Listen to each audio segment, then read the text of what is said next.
So ఆదిమ సంఘానికి గొప్ప హింస వచ్చినప్పుడు జాగ్రత్తగా వినండి, అంటే సందర్భం వచ్చింది కాబట్టి చెప్తాను.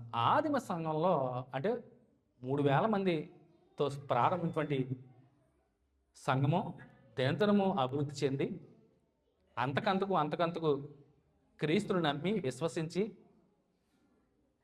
వారందరూ కూడా ఎంతగానో ఆయన యందు విశ్వాసం ఉంచిన వారు సంఖ్య ఎక్కువైపోతున్నప్పుడు, అంటే సంఘము అంతకంతకు అభివృద్ధి చెందుతున్నప్పుడు, విస్తరిస్తున్న టైంలో రోమా చక్రవర్తి గారు ఒక ఆయన ఉన్నారు. రోమా చక్రవర్తి గారి నీరో గారు ఒక ఆయన ఉన్నారు.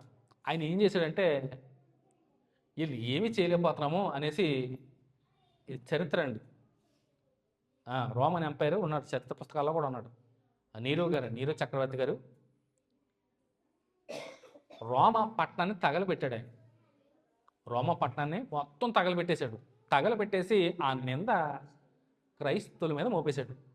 తెలుసండి, రాజుగారు ఏది చేస్తే ఏది రైట్ అంటే రైటు, ఏది తప్పు అంటే అదే తప్పు. ఆయన ఏం చేశాడు, మొత్తం రోమా పట్టణం అంతా తగలబెట్టేసి ఆ నింద క్రైస్తవుల మీద మోపేశాడు. మోపినప్పుడు ఇంకెలా ఉంటుంది, క్రైస్తవులు ఎక్కడ పడితే అక్కడ పట్టుకుని ఏం చేసేవారు తెలుసండి, చరిత్ర పుస్తకాల్లో వ్రాయబడింది నిజంగా. క్రైస్తవ విశ్వాసులందరినీ పట్టుకుని నూనెలో ముంచి పైకి చెట్లకి ఏలాడదీసి మంట పెట్టేవారంట.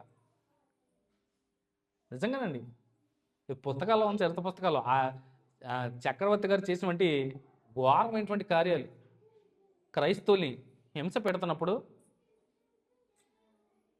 చూడండి, నూనెలో ముంచడం, చెట్లకి కట్టడం, మొత్తం ఒకళ్ళని కాదు, క్రీస్తును అంగీకరించిన వారు విశ్వాసులందరినీ పట్టుకోవడం, మొత్తం నూనెలో ముంచేయడం, మొత్తం ఏలాడదీసాం, ఎక్కడ చెట్టు ఉంటే అక్కడ మొత్తం ఏలాడేసి అందరికి మాట్లాడితే ఎలా ఉంటుందని చూస్తాకే భయానకమైనటువంటి వాతావరణం. నిజంగా వారు ఆనందించారు.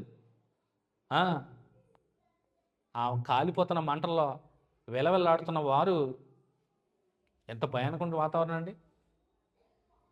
ఆ టైంలో సంఘాన్ని బలపరుస్తూ ధైర్యపరుస్తూ నిజంగా ఎంతో ధైర్యాన్ని ఇచ్చే పత్రిక ఒకటి రాశాడు.